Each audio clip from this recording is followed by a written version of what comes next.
जय हिंद विद्यार्थी मित्रांनो, स्वागत करतो तुम्हा सगळ्यांचं माझ्या यूट्यूब चॅनलवरती। आजच्या व्हिडिओमध्ये आपण जिल्हा न्यायालय भरतीचे अतिशय महत्त्वाचे प्रश्न कव्हर करत आहोत आणि या व्हिडिओमध्ये मी भूगोलावरचे प्रश्न काढलेले आहे। तर व्हिडिओला सुरुवात करण्या अगोदर चॅनलवर कुणी नवीन असेल तर चॅनलला सबस्क्राइब करा, सोबतच बेल आयकनचं बटन प्रेस करा। तर चला विद्यार्थी मित्रांनो, सुरुवात करूया। पहिला प्रश्न, खालीलपैकी कोणती कावेरी नदीची उपनदी नाही? ठीक आहे, तर कावेरी नदीची उपनदी कोणती नाही ते आपल्याला सांगायचं आहे। तर बघा, ऑप्शन नंबर अ वैगई ही कावेरी नदीची उपनदी नाही। ठीक आहे, नेक्स्ट प्रश्न बघा,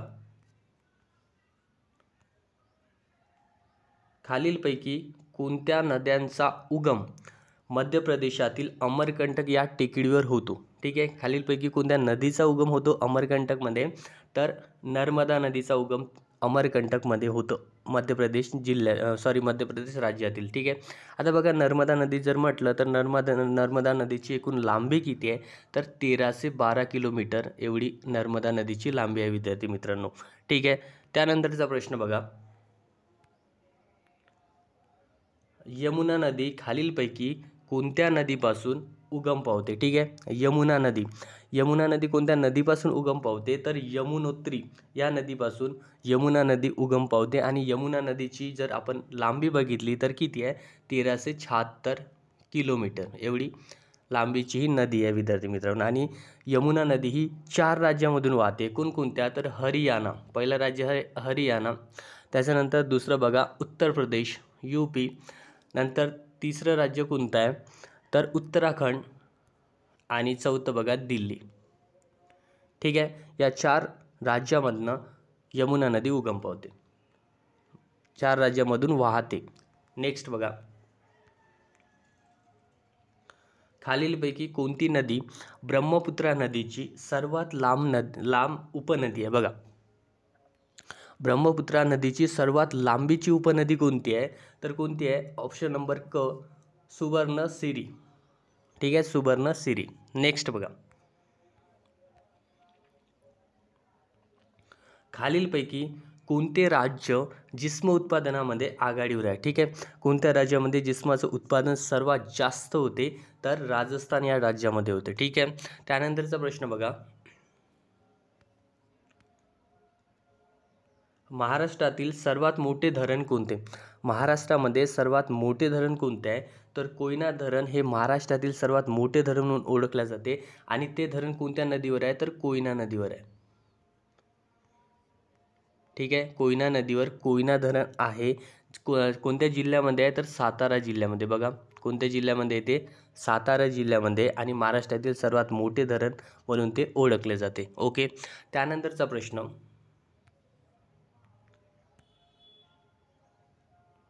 महाराष्ट्रातील पहिले धरण कोणते? ठीक आहे, महाराष्ट्रातील पहिले धरण किंवा पहिले मातीचे धरण सुद्धा म्हणतात त्याला, तर कोणते आहे? गंगापूर हे पहिले महाराष्ट्रातील मातीचे धरण आहे आणि ते गोदावरी नदीवर आहे विद्यार्थी मित्रांनो। कोणत्या नदीवर आहे? गोदावरी, जायकवाडी प्रकल्प। ठीक आहे, तर गंगापूर हे पहिले मातीचे धरण आहे आणि ते गोदावरी या नदीवर आहे। आता गोदावरी नदी जर म्हटलं तर महाराष्ट्रातील सर्वात लांबीची नदी म्हणून गोदावरी नदीला ओळखले जाते। महाराष्ट्रातील सर्वात लांबीची नदी, तिला दक्षिणेची गंगासुद्धा म्हणतात, रुद्रगंगासुद्धा म्हणतात। ठीक आहे, गोदावरी नदीचा उगम हा कुठे होतो? तर नाशिक जिल्ह्यामध्ये होतो। ठीक आहे, नाशिक जिल्ह्यातील त्र्यंबकेश्वर येथे गोदावरी नदीचा उगम होतो। त्यानंतरचा प्रश्न बघा, भीमा सिंचन प्रकल्प नावाने कोणते धरण ओळखले जाते? ठीक आहे, भीमा सिंचन नावाने कोणते धरण ओळखले जाते? तर ऑप्शन नंबर ड, उजनी धरण। ठीक आहे, उजनी धरणलाच भीमा सिंचन प्रकल्प या नावाने सुद्धा ओळखले जाते आणि ते कोणत्या नदीवर आहे? तर भीमा नदीवर आहे, भीमा नदी। ठीक आहे, भीमा नदीलाच पंढरपूरमध्ये चंद्रभागा या नावाने सुद्धा ओळखले जाते, कारण तिथे ती चंद्राच्या आकारामधून वाहते। ओके, त्यानंतरचा प्रश्न बघा, महाराष्ट्रातील सर्वात कमी तालुके रिकामी जागा या प्रशासकीय विभागामध्ये आहेत? ठीक आहे, महाराष्ट्रातील सर्वात कमी तालुके कोणत्या प्रशासकीय विभागामध्ये आहे? तर महाराष्ट्रामध्ये टोटल 6 प्रशासकीय विभाग आहेत। ठीक आहे. त्याच्यापैकी कोणत्या प्रशासकीय विभागामध्ये सर्वात कमी तालुके आहे, तर कोकण विभागामध्ये सर्वात कमी तालुके आहे. एकूण 50 तालुके आहे फक्त, आणि सर्वात जास्त तालुके आहे औरंगाबाद. ठीक आहे. औरंगाबाद म्हणजेच आताचं छत्रपती संभाजीनगर. टोटल छत्रपती संभाजीनगर या जिल्ह्यामध्ये टोटल 76 तालुके आहेत विद्यार्थी मित्रांनो. ठीक आहे. आणि सर्वात कमी तालुके आहे कोकण विभागामध्ये 50, आणि सर्वात जास्त आहे छत्रपती संभाजीनगर, एकूण 76 तालुके. ओके. नेक्स्ट बघा, त्यानंतरचा प्रश्न, महाराष्ट्रातील सर्वात कमी क्षेत्रफळाचा जिल्हा रिकामी जागा आहे. आता बघा, महाराष्ट्रामध्ये सर्वात कमी क्षेत्रफळ कोणत्या जिल्ह्याचे आहे, तर कोणत्या जिल्ह्याचे आहे? ऑप्शन नंबर बघा क या प्रश्नाचं उत्तर आहे मुंबई शहर. ठीक आहे.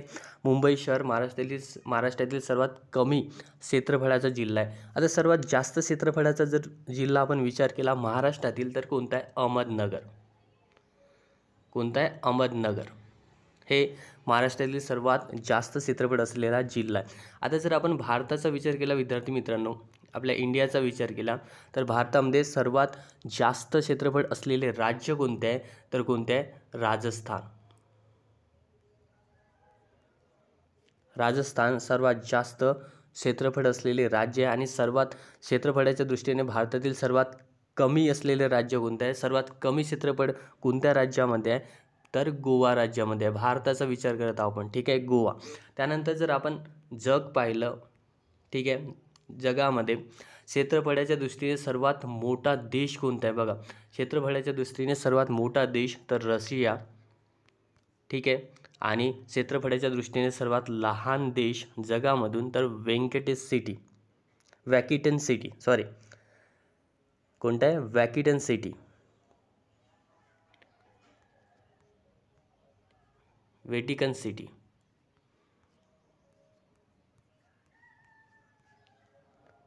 ठीक आहे. ओके. नेक्स्ट बघा, महाराष्ट्रात कुलाबा जिल्ह्याचे नामकरण रिकामी जागा असे करण्यात आले. ठीक आहे. कुलाबा जिल्ह्याचे नामकरण काय करण्यात आले, तर कुलाबा जिल्ह्यालाच आता रायगड जिल्हा म्हणून ओळखलं जातं. ठीक आहे. त्यानंतरचा प्रश्न,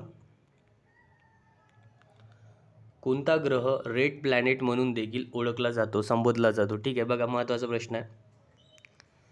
रेड प्लॅनेट म्हणजे लाल ग्रह आपण त्याला म्हणतो. ठीक आहे. लाल ग्रह, गरम ग्रह. तर कोणता लाल ग्रह आहे, तर मंगळ या ग्रहाला आपण लाल ग्रह सुद्धा म्हणतो. ठीक आहे. त्यानंतरचा प्रश्न बघा,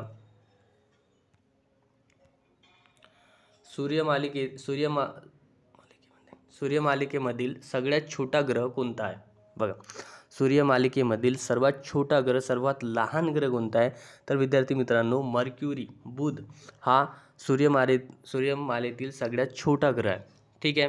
आणि सूर्यापासूनचा सुद्धा सर्वात जवळचा ग्रह कोणता आहे, तर आपला बुध. नेक्स्ट बघा, त्यानंतरचा प्रश्न आहे, सूर्यमालेतील सर्वात मोठा ग्रह कोणता? आता छोटा ग्रह आपण बघितला बुध, तर आता सर्वात मोठा ग्रह कोणता आहे, तर ज्युपिटर, गुरु. ठीक आहे. नेक्स्ट बघा, मॅकमोहन लाईन भारत आणि कोणत्या देशादरम्यान आहे? ठीक आहे. मॅकमोहन लाईन भारत आणि कोणत्या देशाबरोबर आहे, तर मॅकमोहन लाईन ही भारत आणि चीन या देशादरम्यान आहे. ठीक आहे. भारत आणि चीन या देशादरम्यान कोणती लाईन येते, तर मॅकमोहन लाईन. महत्त्वाचा प्रश्न आहे. नेक्स्ट बघा, रेड क्लिफ लाईन भारत आणि कोणत्या देशादरम्यान आहे, तर रेड क्लिफ लाईन ही भारत आणि पाकिस्तान या देशादरम्यान आहे. ठीक आहे. त्यानंतरचा प्रश्न, भारताचे IT कॅपिटल म्हणून कोणत्या शहराला ओळखले जाते? महत्त्वाचा प्रश्न आहे. ठीक आहे. भारताचे IT कॅपिटल म्हणून कोणत्या शहराला ओळखले जाते, तर कोणत्या शहराला ओळखले जाते? बँगलोर. बँगलोरला भारताचे IT कॅपिटल म्हणून सुद्धा ओळखले जाते विद्यार्थी मित्रांनो. ठीक आहे. त्याच्यानंतर आता बघा मुंबईला आपण काय म्हणतो? Dream city. ठीक आहे.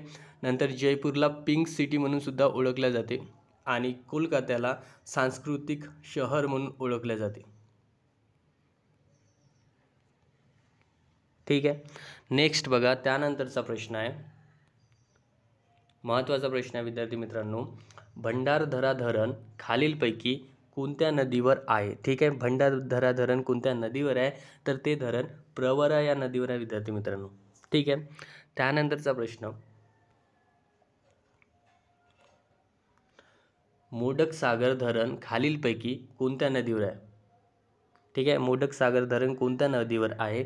तर वैतरणा या नदीवर आहे. महत्त्वाचा प्रश्न आहे. ठीक आहे. आणि त्यानंतरचा प्रश्न बघा, 1 मे 1981 रोजी औरंगाबाद जिल्ह्यातून कोणत्या जिल्ह्याची निर्मिती करण्यात आली? ठीक आहे, औरंगाबाद म्हणजे छत्रपती संभाजीनगर या जिल्ह्यातून 1 मे 1981 मध्ये कोणत्या जिल्ह्याची निर्मिती करण्यात आली? म्हणजेच छत्रपती संभाजीनगरमधून कोणता जिल्हा वेगळा झाला? तर जालना जिल्हा. कोणता जिल्हा वेगळा झाला? जालना जिल्हा. ठीक आहे. त्यानंतरचा प्रश्न, महाराष्ट्राची भाग्यरेषा म्हणून कोणत्या नदीला ओळखले जाते? व्हेरी व्हेरी इम्पॉर्टंट क्वेश्चन आहे. ठीक आहे. महाराष्ट्राची भाग्यरेषा म्हणून कोणत्या नदीला ओळखले जाते? तर कोयना या नदीला महाराष्ट्राची भाग्यलक्ष्मी, भाग्यरेखा सुद्धा म्हणतात. ओके. त्यानंतरचा प्रश्न, कोल्हापूर ते रत्नागिरी दरम्यान कोणता घाट पडतो? कोल्हापूर ते रत्नागिरी दरम्यान कोणता घाट पडतो? तर आंबा घाट. ओके. नेक्स्ट बघा, म्हैसमाळ हे थंड हवेचे ठिकाण कोणत्या जिल्ह्यामध्ये आहे? म्हैसमाळ थंड हवेचे ठिकाण कोणत्या जिल्ह्यामध्ये आहे? तर कोणत्या जिल्ह्यामध्ये आहे विद्यार्थी मित्रांनो? छत्रपती संभाजीनगर.